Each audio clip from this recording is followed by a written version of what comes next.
Assalamualaikum, selamat pagi, salam Jumaat. Okay, apa aktiviti kita hari ni? Aktiviti kita hari ni lagi servis kereta. Lepas tu nak ambil pick up barang kereta untuk projek raya 2026.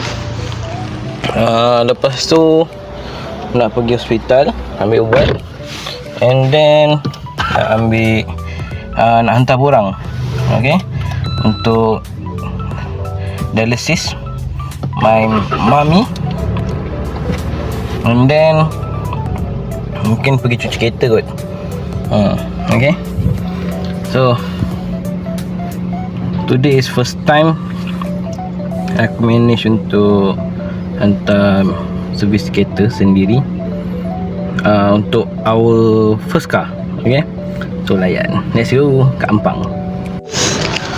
Okay gang, kereta sudah dapat. Okay, lagi apa lagi?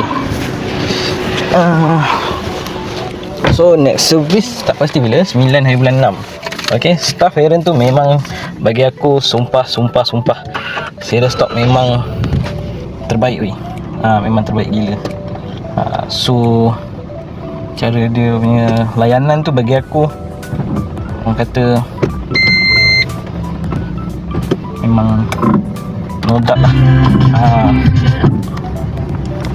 Ramah gila, sopan santun dengan customer semua tu. Memang untuk Ampang, for me dia memang terbaik lah. Cara dia menjawab dengan customer tu aku really suka gila. How dia treat the customer lah. Okay, so sekarang ni dah tukar minyak hitam. Okay, nak balik rumah sekejap. Aku nak buat satu lagi, dia bukan eksperimen tau, dia orang panggil apa, orang panggil dia untuk apa lah orang panggil tu, untuk penjagaan enjin. Aku dah baru beli satu produk ni. Okay, kita tunggu sampai kat rumah.